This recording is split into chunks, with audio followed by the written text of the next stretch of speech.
Picture this. It's the year 2050, and we have just hit the point of no return with our planet. The ozone layer is damaged beyond repair, and the greenhouse gas effect has warmed our planet to nearly unsafe levels for human habitation. Now, there are a multitude of factors that could lead us to this point, but there is one main one that comes to mind for me: refrigerants. Currently, refrigerants are already responsible for 10% of global CO2 emissions, according to the University of Birmingham. By the year 2050, that number is expected to skyrocket to nearly 19% of global CO2 emissions, according to the United Nations. In fact, there have been many global attempts over the years to curb the damage of refrigerants, with the Montreal Protocol of 1989, the Kigali Amendment of 2016, and the Global Cooling Pledge of 2023.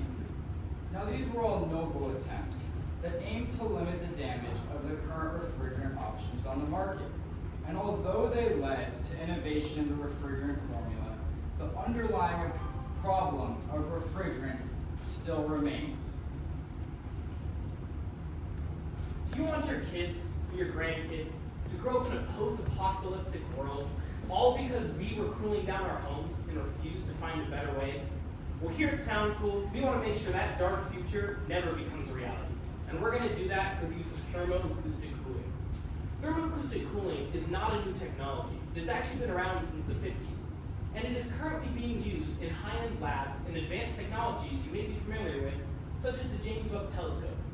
Well, if it's using these high technologies, why did they choose to use it? It's used because of its efficiency, its longevity, its versatility, and most importantly, its lack of moving parts and harmful chemicals such as refrigerants, which cause our current systems to rapidly decay and deteriorate.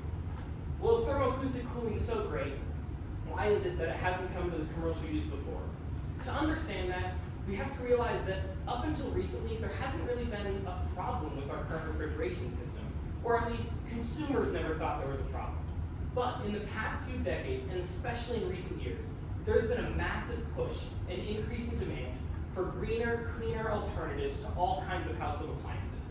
In fact, New York University found that over 17% of all household items and appliances are already being purchased through sustainable markets instead of their traditional counterparts.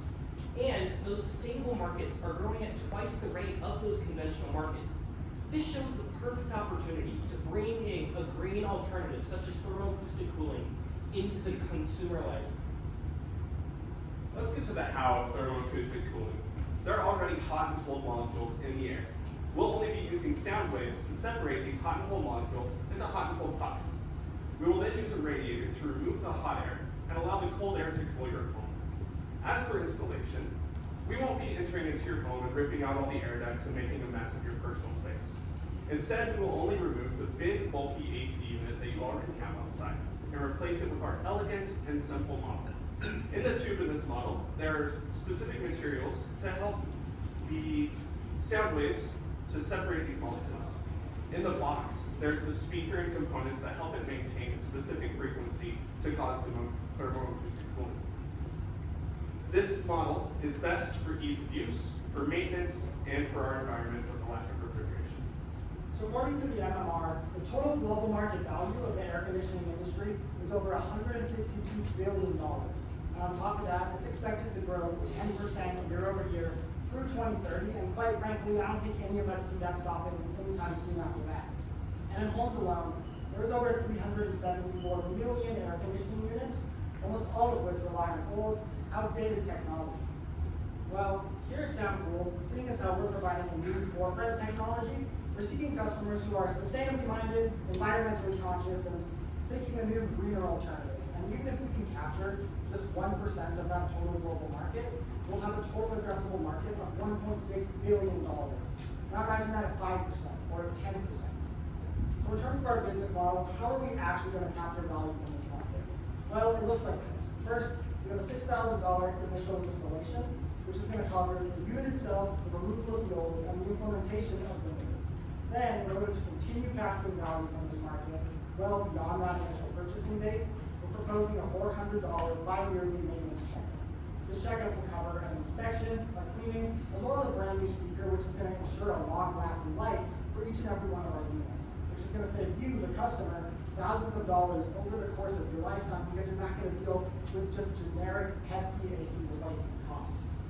So, in order to make this vision a reality, I'm going to introduce you to my team really quickly. My name is Alex. I'm a chemical engineer. I work full-time in R&D and contracting. I'm an avid musician, mountaineer, and mixed martial artist. My name is Henry. I'm a bachelor's in chemical engineering. I'm the CEO and founder of Soundpool, and I'm a very avid bowler. My name is Max. I'm a current electrical engineering undergrad here at the U. I'm the lead of our sales and marketing team, and on this side, I'm a professional gambler. My name is Kyle Jensen. I'm also a chemical engineering major. I'm the CTO of the company and the company dad. Alright, so how are we going to get this show on the road? So we're asking for an initial investment of $120,000 in exchange for 27% of our company. With this funding, we're going to cover the initial procurement, manufacturing, and distribution of this product within the next 2 years. As an investor, you can expect to have a positive return on investment within the next 2 years and see a 5x return in the next 5. So why settle for a harmful technology when you can Hear the future of cooling with Soundpool. Cool,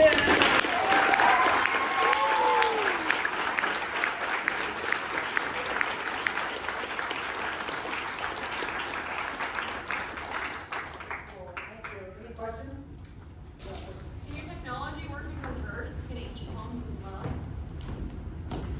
Yes, it can. That's not something that we've looked into too much, but we have seen that from research. Like I said, we would use a radiator to remove the hot air. We could flip that. We haven't looked into how to make that into the same unit yet, though. Thank you. If it's been around since whatever you said, 1950s, why hasn't it been implemented up to now? Yeah, so the main reason it hasn't been implemented is because up until really into the 2000s, people really didn't think there was that much of a problem with the greenhouse gases in the environment. It was always a topic, but it wasn't as wide enough of a problem for people to really actually want to invest or actually change something about their life. So if something is just like it's good enough in their eyes, they're going to keep using it because it's more around, they're more familiar with it. But recently there has been that huge push for all these green, clean alternatives, and that's why this is perfect to bring from those labs to the consumer homes. Yeah, please go. Yeah, regarding the technology, what sort of like volume level would be needed to create the cooling, or would that be a problem to the general population if there was a large amount of people using this unit, if the volume or the decibels are, a problem? Right, great question. Honestly, so the unit we would recommend either being in the ground near the foundation of the home or have been used for its specific protection. The decibels, it's under 100, so it's not something that would be drastically different than current AC models. But if there were a lot of them in an area, I could see how it'd be an issue, but we would recommend the in-ground installation at that point. We also encase the main sound system of the speaker in an insulated box. The majority of that sound is actually sealed. At most, you probably have about 30 to 40 decibels, which is on average quieter than your traditional AC units would be. Thank you guys very much.